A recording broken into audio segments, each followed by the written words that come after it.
Okay, final panel. It's all about culture, and we often talk about systems change, policy change, business change, but we sometimes leave out, or maybe don't talk about in the right way, that there's an engine that drives all of it, and that's our culture. And having heard this absolutely amazing panel chatting a little bit in the green room, this panel's going to be something else. So please do come up, welcome Solitaire, Days, Abby, Adam. We're so very pleased to have you. Please come up.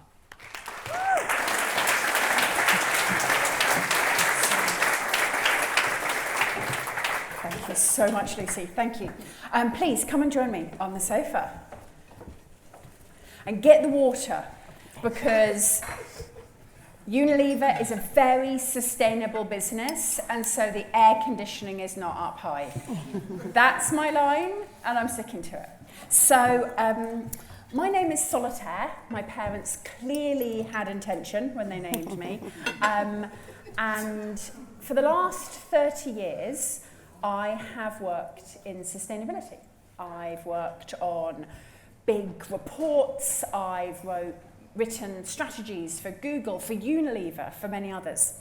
And I have been very deep in the logic of sustainability. But that's not where I started out. I actually started out working in the creative industries. I did a master's degree in Shakespeare, and I worked in repertory theatre, and I was an actress, and I was a director. And then I did a master's degree in sustainability. And so this tension, this love affair, this argument between the logic and the magic is part of who I am as a person. And I can geek out like the best of them.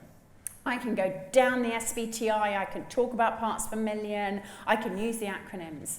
But I'm also soon to be a published novelist. Yay! It's actually kind of embarrassing because I have a real published novelist on the thing, and she is like an award-winning, exceptional writer, and I'm a baby. And just last year, I was voted onto a new committee of the United Nations called the Entertainment and Culture for Climate Action Committee, the job of which is to engage the cultural industries. Which all sounds so far so good. We know that 1 in 5 people here in London work in the creative industries, from film and TV to social media creations to publishing to arts to theatre to advertising. And I've been part of, for the last 30 years, a lot of conversations about the power of storytelling. In fact, I interviewed Rev here, who's in the front line for our Two Steps Forward podcast. I've been trying to teach sustainability people how to do climate storytelling, and I've been passionate about the power of the cultural sector to change the world. That the cultural sector and storytelling was the last engine, the last piece of the puzzle in order to change the world, and I was absolutely fucking wrong. The reason why I was wrong, I learnt when I started to become a novelist. And it's because when you sit down to write a true story, an actual piece of creativity, a true story, I don't mean a true story, but a true piece of creativity, I couldn't do it. And the reason is that sitting down to do something which is creative purely for another reason, which is to try to moralise about sustainability, means the creativity is shit. That creativity is not some resource, some platform, some mechanism that we can just inject or infect sustainability into, and then these creatives will go out and tell all of our stories. It's not advertising. Although advertising is itself a creative mechanism, it's just like we can't pay people to enslave their creativity to social change. There is a huge relationship between mass social change and creativity, and we're going to take a look at this on this panel. But I've been part of lots of conversations, I'm part of programs, I'll be part of conversations this week where the tonality will be about what the creative industries can do for sustainability.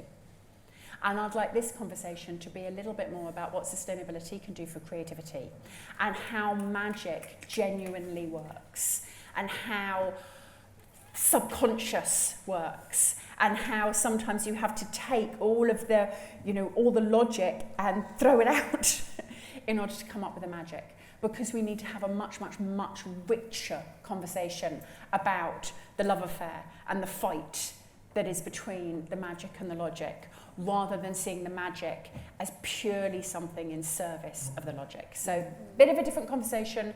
We're going to be talking about creative processes. We're going to be talking about how we feel. We're going to be talking about blocks to creativity. We're going to be talking about how thinking about climate and working on climate can massively enhance the creativity and also how it can kill it. And we're going to be thinking about our own creativity. But just before I introduce and ask some questions of the real creatives, who are the people sitting on the sofa, can you put your hand up if you're a creative? Oh, wow. Okay. Could everybody please put their hand up?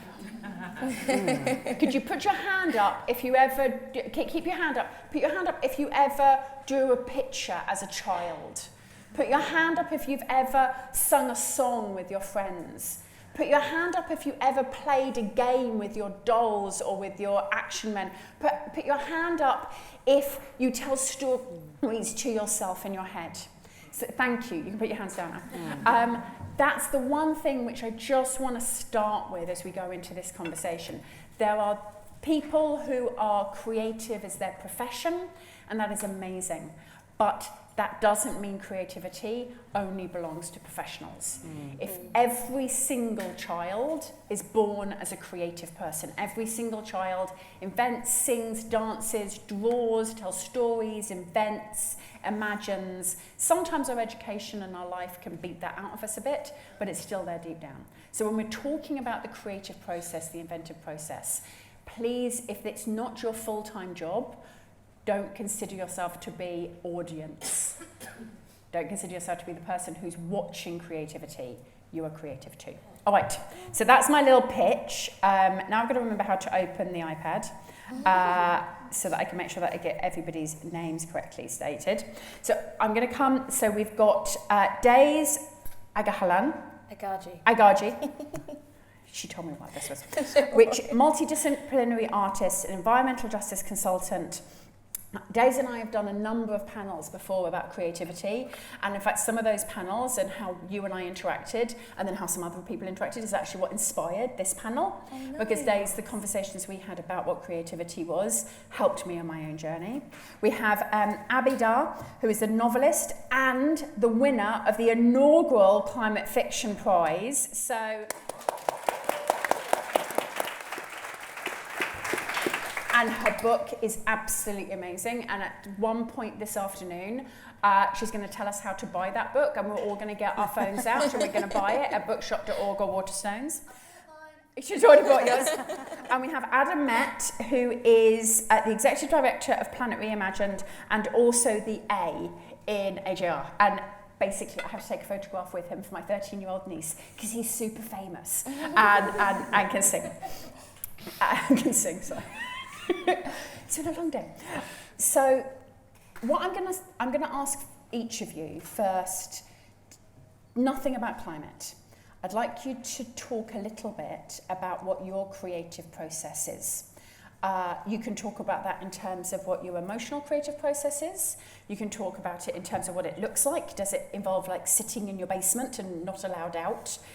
Does it involve like drawing? Does it involve engaging with other people? Like, how do you engage your own creativity and spark it to make things which eventually, after lots of work, you can put out into the world? I'm going to come to Adam first. Sure. Thank you so much for having me. I'm excited to be on this panel with all of you. Creative process is a strange thing in music because there's so many different components to what we do. We have the music side of it and the songwriting and the producing side of it, the creation of the live show, the merchandise, the rolling out of building a campaign, all of the imaging. There's so many different pieces of it that one of the things that I like to think about is how to create a holistic narrative as I'm sitting down for the creative process, looking at all of these different components. So at its core, what we do, and when I say we, the other two people in my band are my brothers and I, what we do is we think about what is the emotion that we want to convey, what do we want people to be able to feel when they experience our music, but more importantly, when they're in person at the live show. Now, our creativity is, yes, focused on the music that people are listening to at home, and far more people listen to the music at home than listen to it in person. But last year we just did a 50-city arena tour in the US. That was the ultimate goal of our creative process. It was the in-person. It was the community building. It was how do people relate to each other? What is the interaction between these people? And the way we write an album is we write an album as if we're designing the soundtrack to a Broadway show. Mm-hmm. So it's not for the sake of the music itself, but it's for the sake of what that tangible in-person experience is. So we think about it, of what is the storytelling that we want people to have when they're there in person with people who they might know and people who they might not know. What can we do to have people interact with people who they don't know to start to build this community? And our show very intentionally has moments of the highest highs where people are cheering and celebrating, and there are moments where people are crying. And there are moments where people get angry, and there are moments where people are aspirational. And all of this happens because the songs act as this soundtrack. So when we sit down to think about this, it's what do we want people to understand and feel from an emotional perspective rather than what is the message that we want to convey. I think that's beautiful. So that sense, and of course actually music is in essence a performative art, like Yep. that you're not writing music to send out to other people to perform. You are creating it and then you're also performing it, and so that thinking about the emotional journey of the people and then creating to that emotional journey. Exactly. It's incredible. I mean, how similar or different is that? Because there's slightly less performing in writing a book. There's, as I've now, there's slightly more sitting in your pajamas at your desk, kind of going, I can't believe I have to edit this again. Mm-hmm. So, although yours might be much more formative. So, what's your creative process? So I think for me it starts with, can everyone hear me? Yes. Microphone's okay. I think for me it starts with something that makes me really angry. So I'm annoyed about something, a situation. I have a question in my head. I have a why. And it starts from something as little as girl education. And then I'm thinking I need to write a story. So I'm a writer, I'm a storyteller. And girl education, 2 words, how do I make that 120,000 words? That would make people feel something, and especially people that don't know the character that I'm writing about. And how do I do it in a way that I take away the apathy and the sort of feeling that I've seen this before, I've heard about it all the time. So what are the innovative ways, what are the different ways I can present this thing that makes me so annoyed that I want you to learn about in a way that doesn't feel like I'm shoving it down your throat. And so there comes I need to, I said something, I say it all the time, that when I'm writing, I go in imagining that my reader cannot see, cannot smell, cannot taste, cannot hear, cannot feel, but they're highly cerebral and very intelligent. And my job is to take you, my reader, by the hand and invite you into the world I'm creating and make you see and smell and taste, but also understand that you're very smart and you don't need to be hand-fed. And so that is what then happens. Once I realize that I have beginning, middle, and end, I really start with that. And then I'm a very, very detailed plotter. So I start with beginning, middle, end, huge, big picture story. Then I have a spreadsheet, which is quite detailed, and I kind of break the characters down. And I create the characters, and every day I have a word count. So if I'm not speaking or traveling on tour, I hit my 2,000 words a day. I have to do that, even if it's absolute nonsense.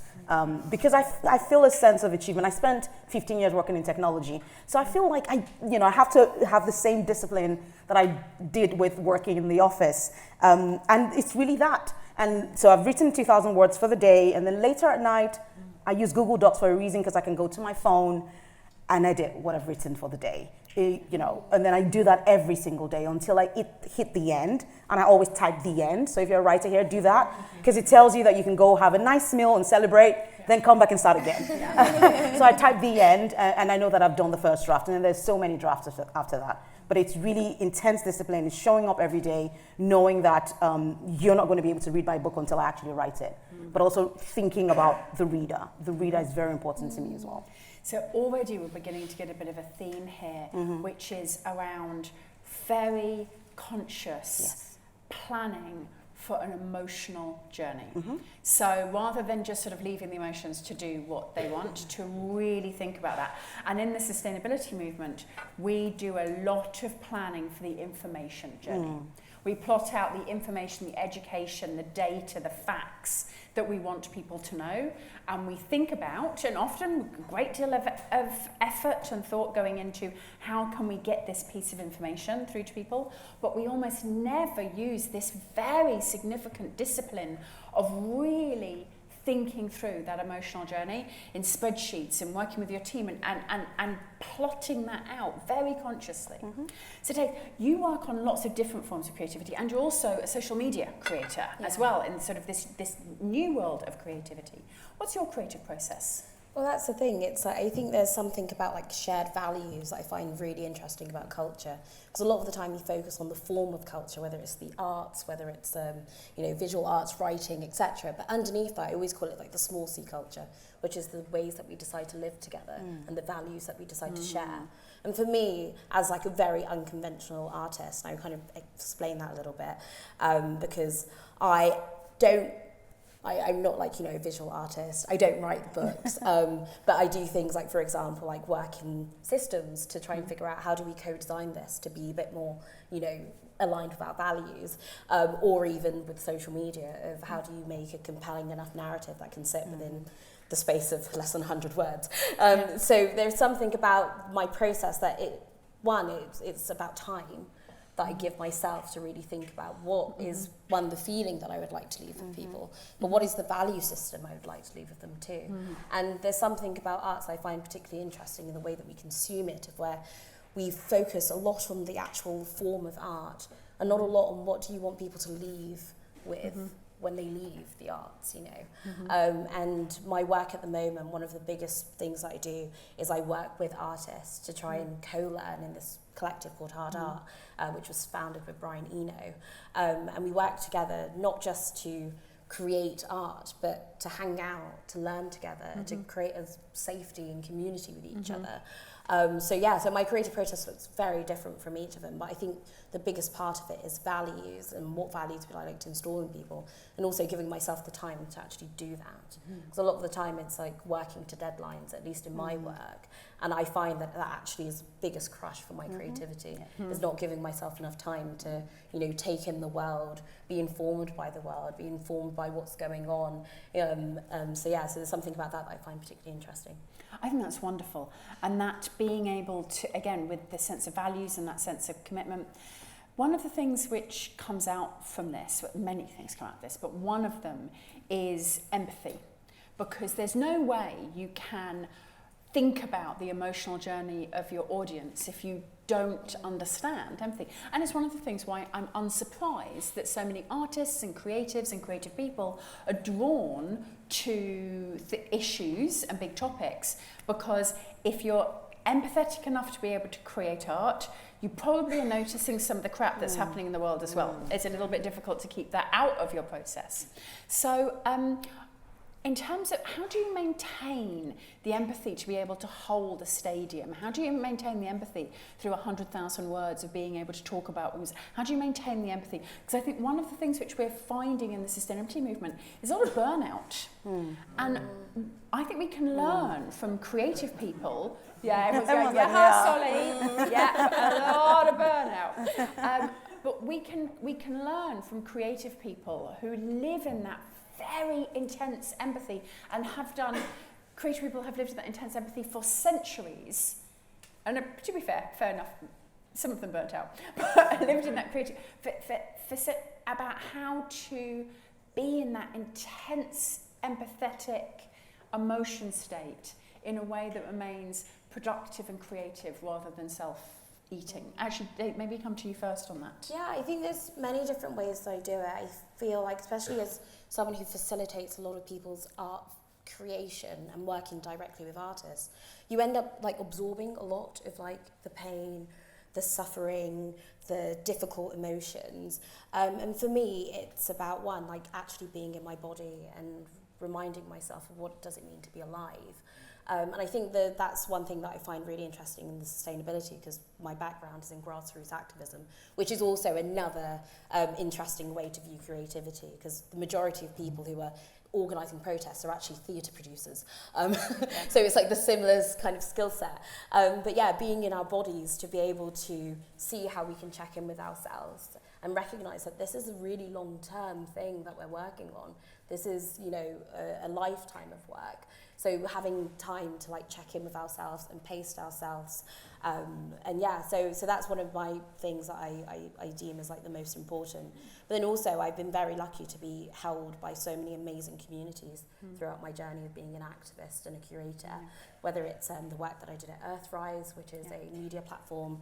And at the time when I worked there, we reached 3 million across platforms. But having that amazing huddle of other creatives who could like support me, whether it's in Extinction Rebellion, and having that cuddle, whether it's in hard art, and being around some really amazing creatives who can not just like support us emotionally, but also like help us intellectually as well. And I think there's something about arts that's very interesting, of where there is like this zeitgeist, and it's like all of us kind of like are all being fed by like the same kind of influences, and we can help each other in that way. So I think it's definitely seeing this as a collaborative response, rather than like me, myself as a sole artist. It's about how do we do things together in community.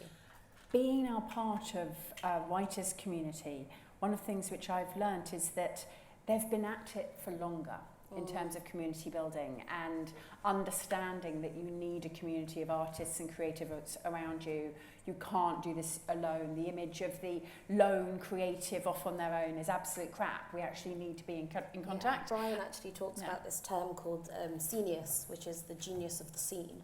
And you see it with Picasso. Picasso is not just like an amazing painter. It's like all of the other painters and influencers and philosophers who were like adding to his own genius. So I think there is something in that. The genius of we need a genius of the scene. We need a genius of the scene for sustainability. Yeah. Because actually so often we're completely atomized, thinking we're the only people who are feeling this. I mean, how do you, some of the topic, I read your work, some of the topics you deal with, the emotions that, you know, what is the rule of writing? It's like you create a character you really like, and then you put them through absolute hell. Like that's kind of all the great stories do that. Like that's a lot of sitting with extreme emotion. How do you maintain yourself through that? It's really hard. Because I write really heavy things. You should buy my book, by the way. So you will laugh. Oh, we are all buying the book. Yeah. So I remember when I was researching And So I Roar, I would, because I understand that I'm writing from a place of privilege. I write about poverty with dignity, right? And it's important for me to ensure that what I'm writing about, so that if you have gone through it, that you can look at me and say, you don't need to say thank you, but just acknowledge that I've done the best I can, right? So it's important for me to listen to real life experiences. And for me, that's the hardest part, is researching. I remember researching my novel, and so I would sit in the living room and watch YouTube videos of people going through what I'm trying to write, and I'll be crying my eyes out. But I also owe myself and the world the duty to get back up and write. And one of the ways I get through that is through humor. So my books are quite funny, and that's because it's the only. So I need to so I digest what I've learned from hearing from people, interviewing people, watching YouTube videos. I write out the fact as it is, then I give it a day or two and think, how on earth can I find the humor in this? And it feels like chiseling away at a really hard rock, trying to find what might be funny in this. So that helps. But the way I see empathy for me is that you're walking side by side, someone who's been through a situation, and I feel it's almost a sense of duty to do that. I think it's just the way I'm wired. But with creativity, with writing, it's harder because you are alone, often alone. And even if you have community, I do have a writing community, but no one really has the time to read 100,000 words of your book. So you probably could send a few chapters and they're like, really great, or it's all right, you can change this. I'm alone most of the time and I have to do this. So there's that sense of duty, there's humor as well, and just the feeling that, again, I'm writing about real people and I kind of feel like I owe it to them to tell the story in the best possible way. So that keeps me kind of going. I love that, the necessity of it, but also the absolute necessity of humour and lightness and all the emotions, not just some of them. Yeah. And again, I think that's something in sustainability. We've almost kind of created a chorale of the emotions that you can have about sustainability, which is guilt, fear, angst, and the whole rest of the emotional arc that human beings go through, we don't seem to have enough connection to. Adam, 50 stadiums tour, like, and going up there on stage, and of course, the only way they're going to feel the emotion is if you do. Being able to maintain that kind of like cracking open the chest and getting the heart out, everything like, how's that sustained? So the way I think about this, because I spend a lot of my time as an academic, because anytime I think about any of these issues, I think about it on the creative side of my brain, and then I look at data and I do research and try and figure out how to kind of feel what that is with numbers. So traditionally, the way building a fan base works, how to get people engaged in that emotion in the literature, in the academic space, uses this metaphor of a ladder, right? People hear a song in the supermarket, then they will go follow you on social media, then they might come out to a show, they'll buy merchandise, and they go up and up this ladder, right? This is the traditional way of thinking about getting people engaged and deeper, more emotionally connected to the thing that you're doing. This model does not work. This model is not right for 2025. This model does not work in the age of social media. So over the last couple of years, we've been thinking about, okay, what is the thing that we did in order to get people emotionally invested? And really, this new model looks like a hurricane. So this is an idea that I'm applying to the climate space, but I'll talk about it in music first. What we did when we started our band was our first few fans, we brought them as close to us as possible, gave them the tools to then go out and be evangelizers. So then the music and the band and everything was their secret. It was their thing that they took ownership over and went out in the world and then brought in other fans. And those new fans, then we brought them close to us. And what I mean by this is we gave them first access to music. We gave them early ways to get tickets. We gave them Zooms where they can come and meet us. We interacted with them on social media. That direct connection between people showed them that we were real. And with the rise of AI, that's more important than ever to have that personal connection with people. Now, this model of a hurricane and a ladder, this exact same thing happens in climate. But to get back to the kind of core of your question of how to keep that up, that gets to sustain because we keep meeting new people and engaging with new people who are excited to take ownership over something, own that thing, and then go out into the world and say, this is mine. I believe in this. I was an early believer in this. I want to share this with other people. And that kind of dignity we give people is the thing that allows our audience to grow. Because we went from small clubs to medium-sized to bigger and bigger, a couple hundred, all the way to playing for 20,000 people a night in each of these places. And we've had some big songs, but that didn't happen because the songs were #1 ever on the Billboard charts. It happened because that community grew because of the relationship that we kept building with the fans. So again, emotions, relationship. There's something which I don't talk about very much, a bit online, and I'm very highly masked, is I'm autistic, a clinical diagnosis of autistic. And when they diagnose you, they give you this emotion wheel, like this picture of these are human emotions. Work out what you're feeling and what other people are feeling. And they sometimes even give you like flashcards of, and they're actually really difficult to piece. When I was looking at this emotion wheel, which is designed for 8-year-old boys and given to 50-year-old women when they get diagnosis of autism, I was thinking about how that's the whole spectrum of human experience. And all of those emotions are valid. All of those emotions are normal. Or even the rage and fury and hate and joy and love and desire. This is all what it is to be a human being. And in sustainability, how some of those are permissible, some of those are not, some of them are permissible for some people and not for others, and how we gatekeep so many of those emotions. And what we're talking about here in terms of these emotional journeys, in terms of these empathy, in terms of community building, is basically recognizing the fact that we're dealing with human beings here. I can't remember who coined this, but human beings are essentially homo narrativa, the storytelling ape. One of the only things which seems to be different between us and our closest relatives is we tell stories. And in fact, we teach our children stories before we teach them to read or write or count. We tell our children stories when they're newborns and when they can barely hear. We parables, rituals. We grow up within this universe of storytelling. So much so that the neuroscientists would say the vast majority of how we experience reality is actually just a story we're telling ourselves. And that most of the time our idea that we're somehow sort of objective.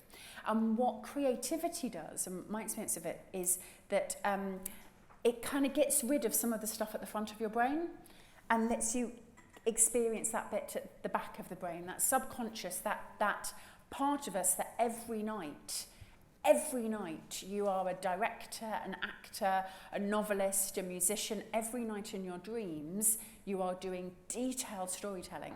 And that in some ways, that's what creativity is. And how that very emotion-led, very subconscious, very creative, very magical part intersects with climate change. So I'm going to come to some questions from the audience first. But I'd love just any thoughts around, without an expectation that creativity should be in service of climate, and more a desire that climate and creativity could be in a dance with each other, and that there might be some spark, some emotion. How do you feel we could best approach getting that dance between climate and creativity going? Because I don't feel we've done a very good job so far. I feel that a lot of creative people feel that they should be doing this as like it was somehow a duty that they should take on board, but they don't feel that it's something that they've got a skill set on. So Alan, coming to you first. Sure. So I have two kind of different answers to this question. First, a handful of years ago when I was in undergrad, I had a professor named Wally Broker, and Wally Broker coined the phrase global warming. He made it popular in the scientific community, and now we don't really use that phrase anymore. We talk about climate change, right? My kind of academic work and other work has really pointed me to this place where we are at a time where we should be moving past the phrase of climate change. Yeah.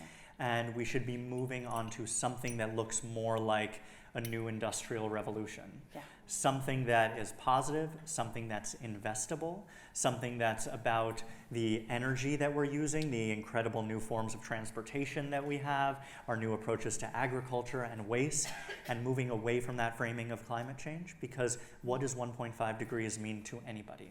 What does climate change really mean to anybody?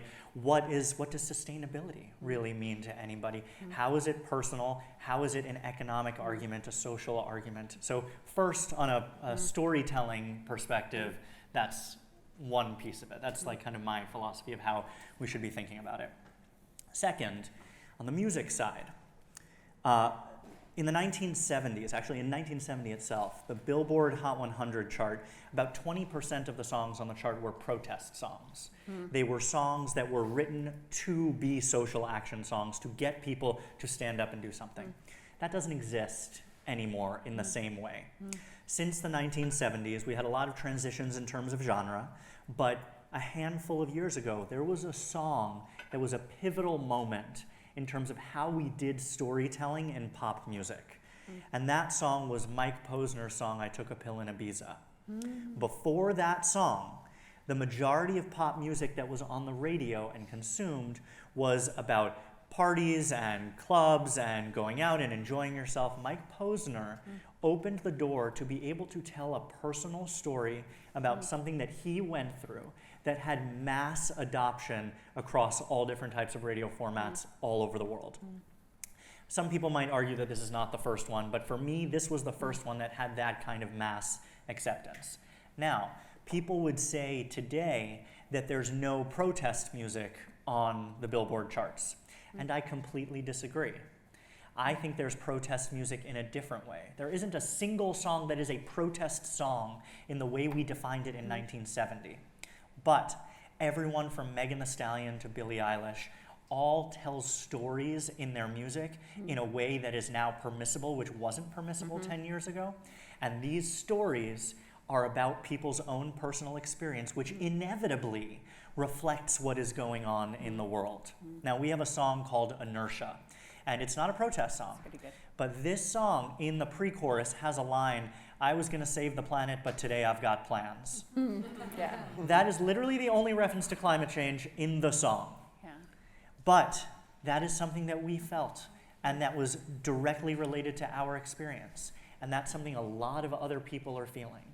So in order for an artist to push what they feel on somebody else, it needs to be more about what they're feeling directly and tell a story that's real and concrete. And this moment with Mike Posner's song opened the door for all of these artists to be able to tell these simplistic and small stories that are also enormous because everybody can relate to them. That is how storytelling needs to happen for climate. I love that because I think there's a whole generation of people who grew up with those protest songs who are angry that there aren't more of them out there and going, no, we want people to be telling songs and stories in their songs about how they feel about that. And it might be much more able to create this dance between creativity and climate if we recognise where creativity is right now. Exactly. And that's where music is right now, and stop trying to get people to do 1970s protest songs. The number of times, I mean, for people from this coming COP and previous COPs that have come up to me and said, we need a climate change anthem. Will you write a climate change anthem and perform it at COP? That is never going to be the thing that actually moves people to climate action. Brilliant. Abby, coming to you, this dance between creativity and climate. How do you think we can help encourage more people to get on the dance floor? So I think that, I'm going to use myself as an example, what happened with me. So I wrote my first novel, The Girl with the Loud Voice. I wrote it in broken English, so the character doesn't speak very good English. I basically cobbled the English together. And I remember that when I wrote the novel, I had a conversation with my agent, and she said, Abby, look, this book, maybe the UK might take it, but we don't know what's going to happen. And it's now translated into 24 languages, right? And what I found fascinating is that all the languages that have acquired the novel, including Chinese, have written the novel in a broken version of their languages. Oh. That is the power of storytelling, right? Story has a way to transform us, and facts inform us, right? And so we need to find a way to merge both. When I was teaching, I'm just going to interrupt you. Yeah. You just said a line there which was absolutely amazing. Yeah. Stories have the power. Stories transform, facts inform. Okay, and so we need to find a way to marry both. I had the opportunity to teach storytelling at Harvard again.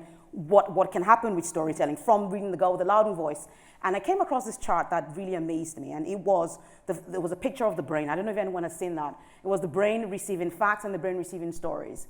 The brain receiving facts had maybe 3 or 4 lights on, the parts of the brain that was sort of engaged in the facts, and the brain receiving the stories was like a Christmas tree. Everything was lit. And it hit me then that there was power in this. And so going into climate, when I wanted to write this novel, And So I Roar, I wanted to write again about girl education. But, so my story for me was like an axe, right? And everywhere I hit, right, climate bled. So I hit girl education and climate was bleeding out. I hit female genital mutilation and climate bled out. And I realized that actually this is the blood that runs through our veins. And I think I want us to see it that way, that climate it's part of us, it bleeds through our veins. So whatever you're doing, think about it that way and let it bleed out and sort of share it with the world. And you see, this way of explaining it, yes, that deserves it. This way of explaining it is the kind of language that creatives can get on board with. And Des, you've been involved in from direct action through to creativity. You're already in absolutely making this dance happen. How can we encourage more of it?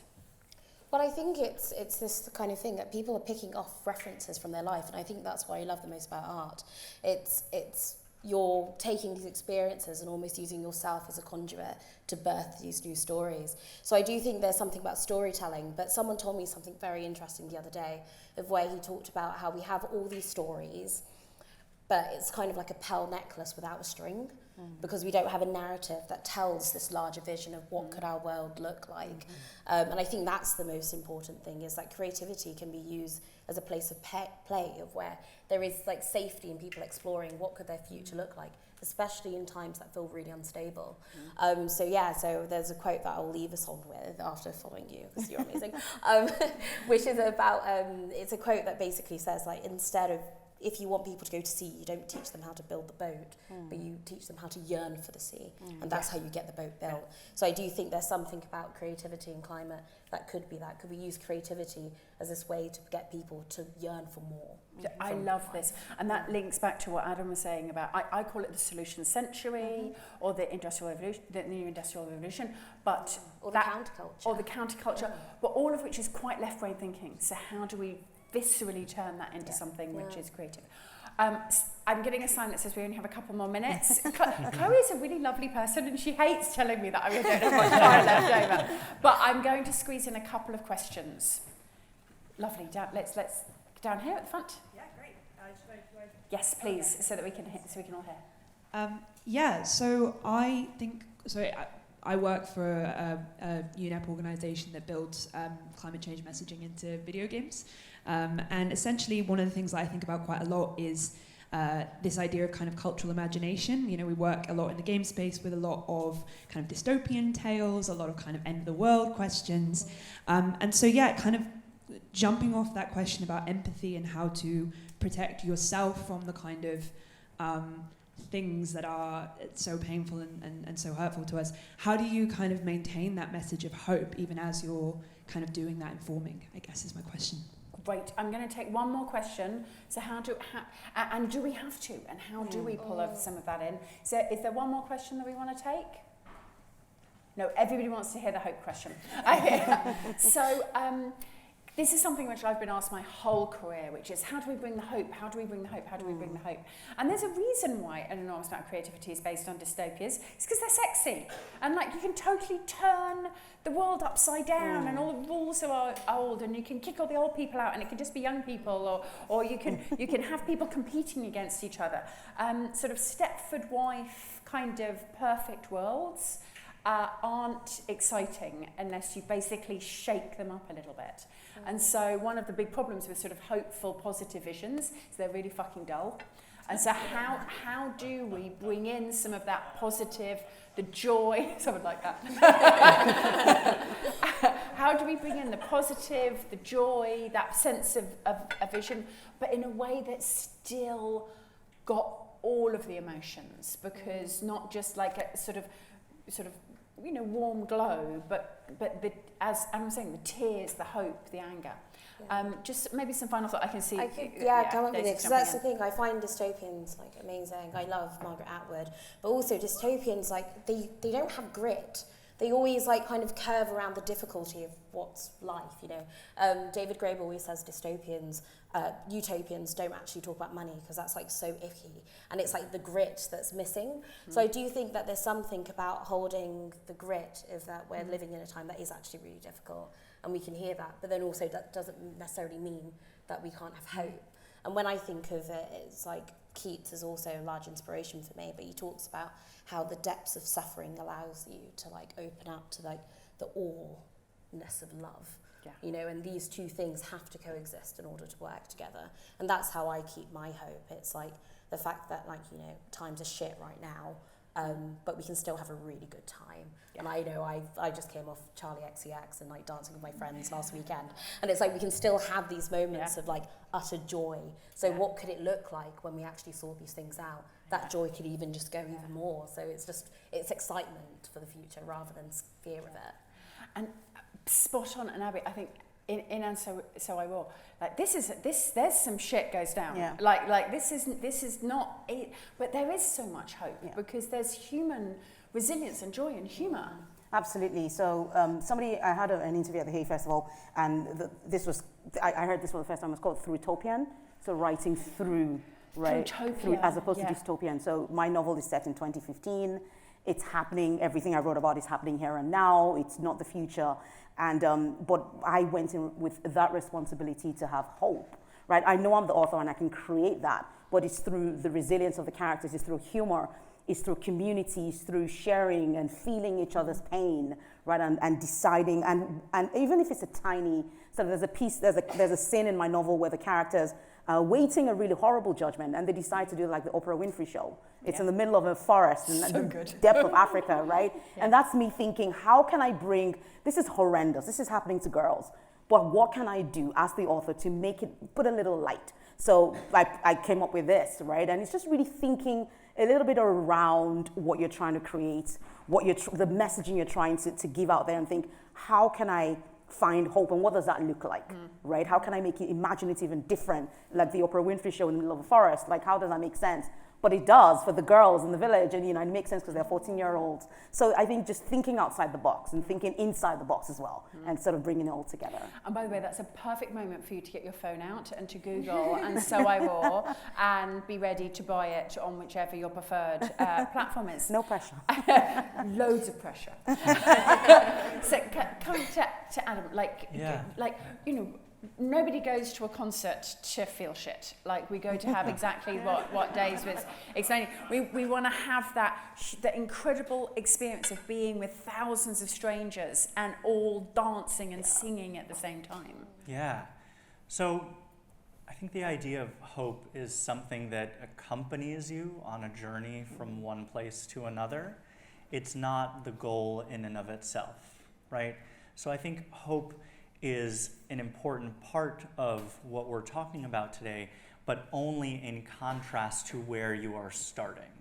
So if we think about these places of fear and anger where so much of the media is putting our climate change narratives, that hope is a process. And you said you work in video games. I've done some work in video game narratives. And even if you think about something like Pokemon, right, where you're on this journey, and even in Pokemon, there have been renewable energy narratives that have been built into it for decades now. And you bring that hope along with you because you show small successes. The hope of climate change should not be something that for everybody is we're going to keep us to 1.5 degrees. That's not the hope that people need to internalize and work with every day. It should be the local. It should be the small. It should be the winnable. That's where I believe hope needs to sit.